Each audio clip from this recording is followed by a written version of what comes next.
Assalamu alaikum warahmatullah. Dear students, welcome back to our sessions for the subject Business Ethics. Today's topic is about the sustainable marketing and ethics. Regarding today's outcomes, students should be able to discuss today's corporate marketing ethics, explain surface social criticism of marketing. Now, marketing is actually one of the main functions that companies should do in order to trigger more sales.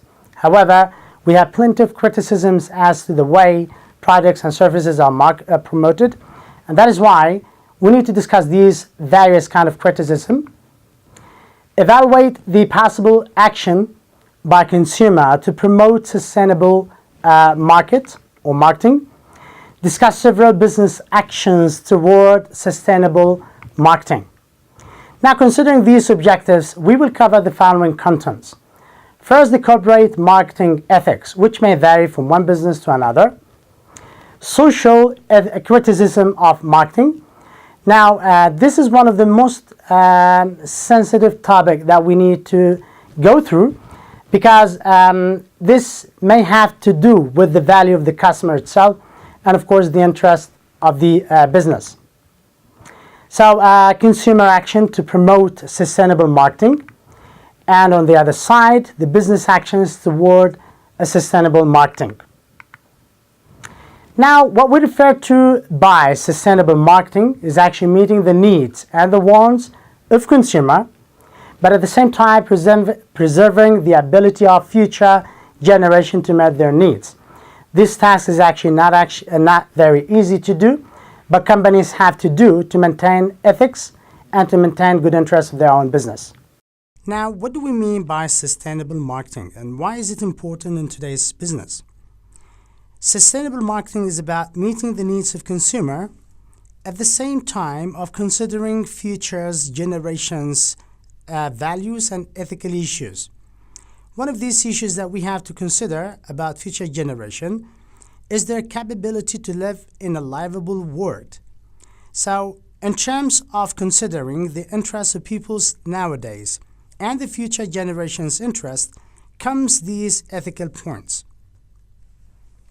So here we have the corporate marketing ethics, which has got something to do with marketing issues in order to maintain both interests. So it's a broad guidelines that everyone in the organization must follow. And this actually covers different stakeholders, for example, distributors, advertising standards, customer service, pricing, product development, and also the general ethical standards of the corporate. Now, when we talk about criticisms by the society regarding marketing, we have different issues. So, what can be the marketing impact on individual consumer? Upon which here we may discuss these points, or we have these criticisms.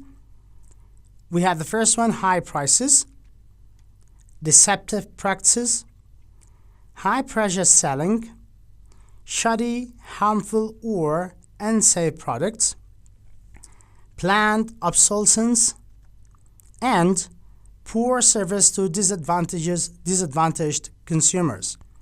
Now, these are all different examples of criticisms made by the society regarding marketing. And actually, when we discuss marketing in different ways, we talk about the business and at the same time, we talk about consumers. So we have to balance out the need of the customers in the market and the interests of the corporates. But at the same time, we have to tackle these criticisms because sometimes, because of the intensive competition in markets, problems may really pop up.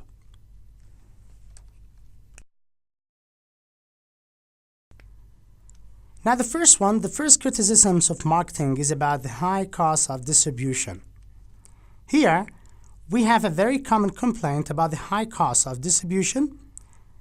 The complaint as against the marketing here is that regarding the cost, the prices are actually too high due to high costs of distribution and advertising and promotion.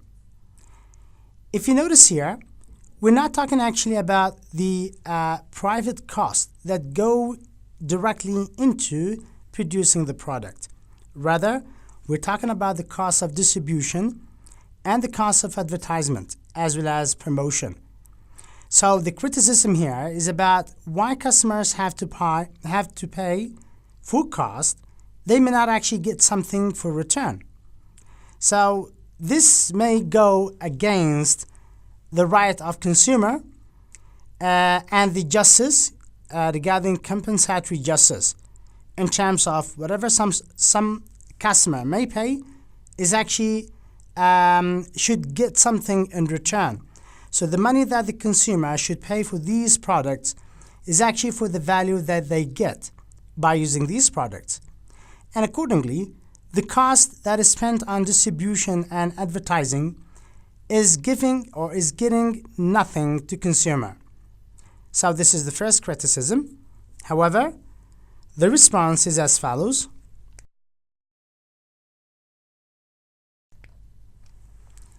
Intermediaries here are important and offer value for companies. Now, the reason why sometimes the cost of these procedures can be very high is that the company itself is adopting a zero channel of distribution. Zero channel of distribution means that the company depends on its own workers and selling the products as well as advertising. So this projects high cost. So one of the options that companies may use is actually using intermediaries, and that is adopting different channels of distribution, 1 or 2 channel of distribution, considering, for example, the retailers and other kind of intermediaries. Besides, advertising informs buyers of the availability and merits of the brand, which, according to producer, is something of value to consumer, so that their choice will be right. Further, consumers do not understand the cost of doing business. It's not just about these costs. Some of the costs can be accompanying producing and selling the product that consumers do not actually know and may just think that the cost or the final price was actually or highly affected by distribution and advertisement.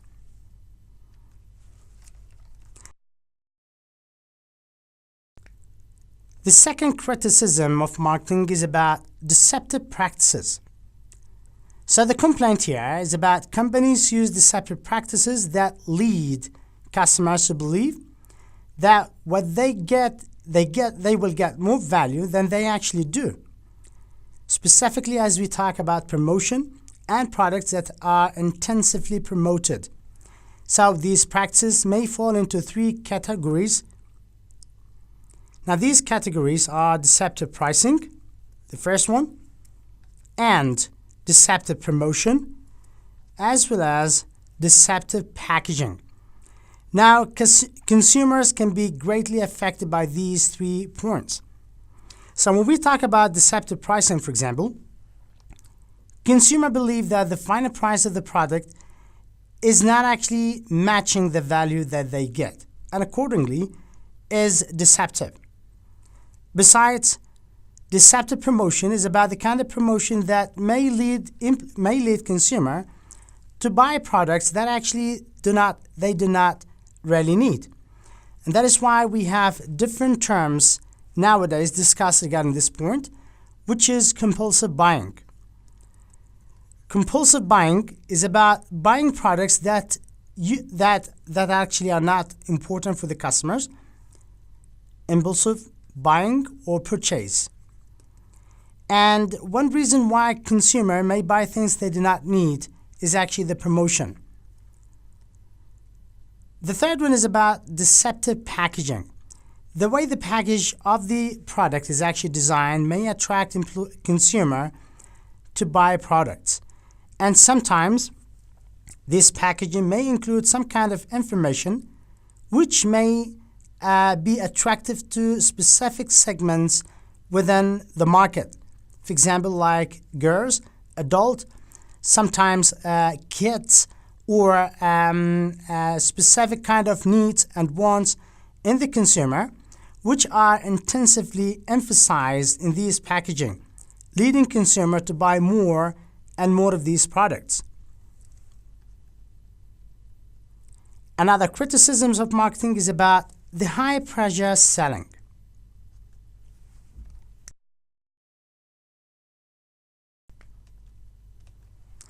The complaint here, salespeople use high pressure selling that persuade people to buy goods they had no intention of buying. So the reputation of these kind of campaigns and the more intensive campaigns in the market may lead consumer to buy these products. So actually, according to this criticism, companies are actually trying to affect the consumer's perception about products. And this is one of the common complaints.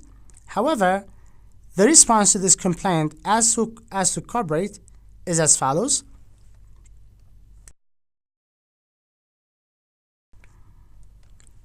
Most selling involves building long-term relationships and valued customers. By this, the company is actually trying to build goodwill, which can affect the sales later. So it's not just about selling products, it is also about building a long-run kind of relationship, which is by itself is a good business for the company. And that is why companies are more interested in actually maintaining and retaining their own consumers. Another issue here is that the high pressure of deceptive selling can also damage these relationships. And accordingly, this goes against this criticism or this complaint by consumers.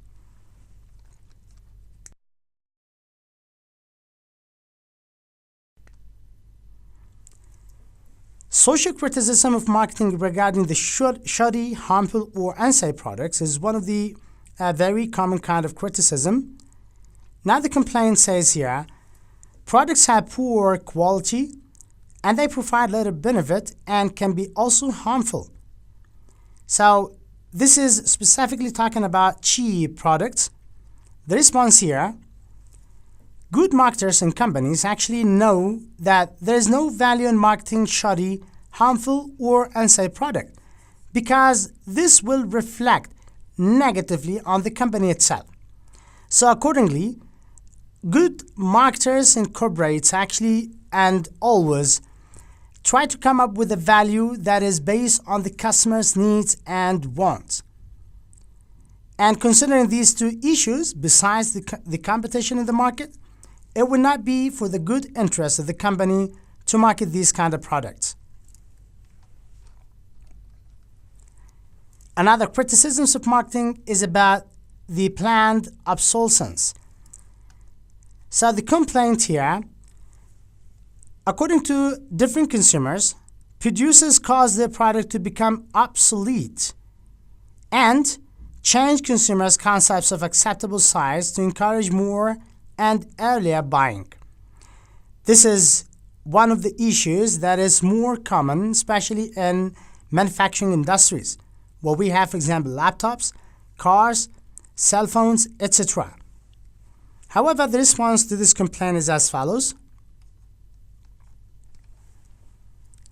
The planned obsolescence is really the result of competitive market forces, which means that if you have product A of different features, and then we have competition in the market, the competition will lead these products to be better than A, developing even more features, and turning A into an obsolete product, and B becomes better.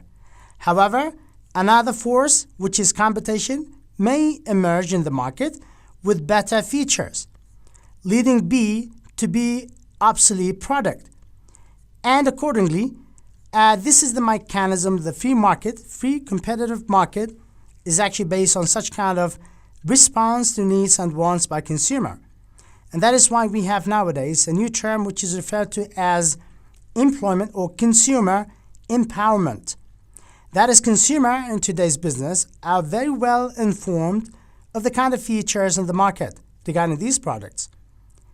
So this is not about a planned obsolescence by company. Rather, it's due to these kind of forces that are based on competition. Customers, on the other hand, like style changes and want the latest innovations. And because of this, the life cycle of these products, for example, A, will not be that much long because of such kind of desires.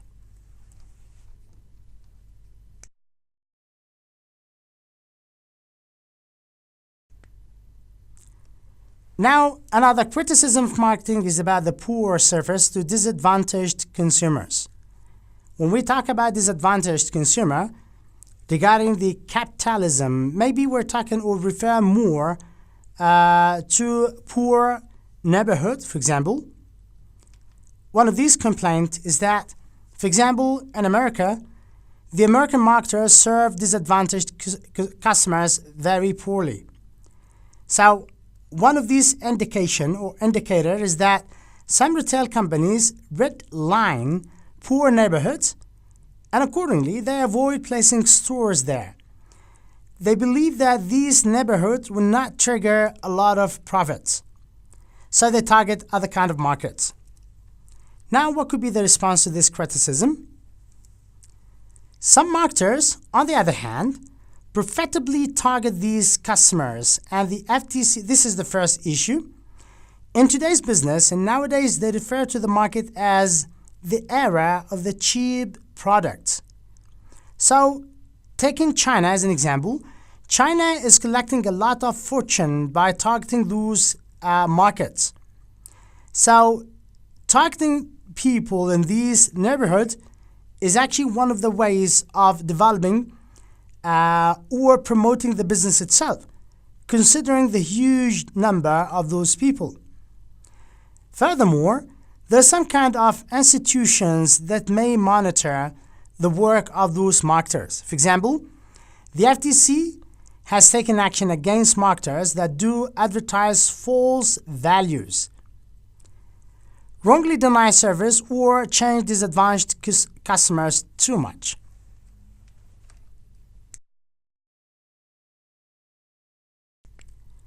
Now, what could be the marketing's impact on society as a whole? Here, regarding this criticism, we have different kind of impact. The first one is false wants and too much materialism. This is in general. According to these criticism, they believe that marketing may have a very dangerous impact on society.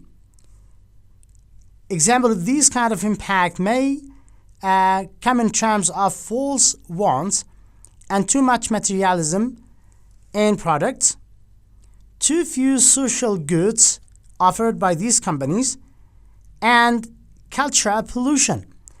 The cultural pollution is actually derived by targeting specific classes within the culture and neglecting or denying the needs of disadvantaged consumers.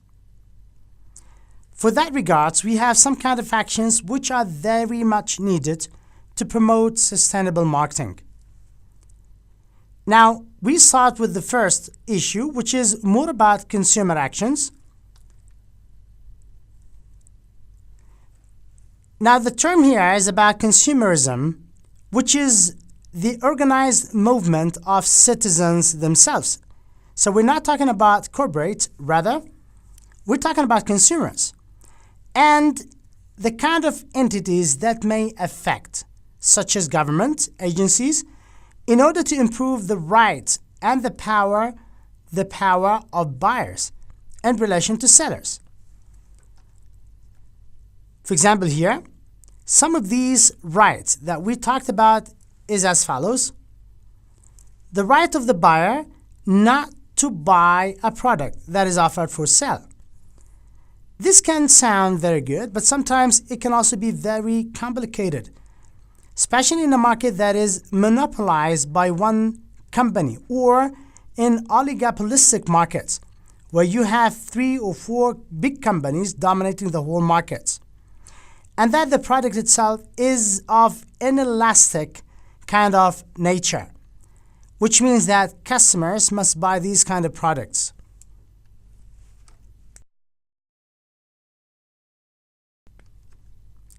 Besides, the right to expect the product to be safe, which is one of the rights of buyers, and regarding this kind of right, consumer have the capability to inspect the product in terms of safety and also may reject or rescind contract for products that are not safe. The right to expect the product to perform as claimed, which we refer to in contract as a promise. So buying something based on certain kind of claims by the seller is actually a promise, and that this promise must be kept by companies. Finally, comparing these rights, many believe that the balance of power lies on the seller's side. How is that possible? Advocates call for the advocates regarding the consumer actions here, the right to be well informed about important aspects of the product. This is one of the main duties by the seller to expose to buyer. So regarding the contract theory of consumer protection, one of the things that sellers should do is actually to inform and expose main information of the product or the service itself to consumer. The right to be protected against questionable products and marketing practices. Now, when we talk about questionable products, these products can be either shoddy, not clear, unsafe, or they may require certain kind of arrangement to be used. The right to influence products and marketing practices in ways that will improve the quality of life. So this is another issue that sellers should take into consideration besides profitability. Finally, the right to consume now in a way that will preserve the world for future generations of consumer. Remember, we're talking about the interests of both customers and corporates at the current time. However, one of the things that we have to consider is about future generation. So, regarding the needs and the wants of those generation, corporates should consider utilitarianism in terms of using materials in the most efficient way possible. On the other hand, we have business actions towards sustainable marketing. We have lately discussed the consumer actions. Now we talk about business actions. In that sense, we have consumer-oriented marketing. And as this title suggests, the marketing of corporates should be derived by consumer or consumers' needs and wants. For example here, companies must view marketing activities from the consumer's point of view, not from the seller's. And they should deliver superior value in that sense. They must invest in customer value building marketing, especially talking about long-run kind of relationship. And they create value for customers, which is very important. By doing so, they will get rid or eliminate the problem of shoddy problems or compulsive buying. By this, dear students, we come to the end of today's topic. We discussed different issues here. The first point was defining the corporate marketing ethics. We also explained current social criticism of marketing and how difficult this can actually be. We evaluated the different possible actions that should be made by consumer in order to promote sustainable marketing. And we also talked about what kind of actions to be adopted by companies. We discussed several business actions toward this kind of important issues, that is sustainable marketing. At the end, we have an assignment attached to this session. Students are supposed to answer these questions. In terms of the level of these questions, they have to come up with their own justifications. Students' opinion regarding the criticism of these issues may also vary. By this, we come to the end. Thank you very much for listening. See you inshallah next week. Wassalamu alaikum wa rahmatullahi wa barakatuh.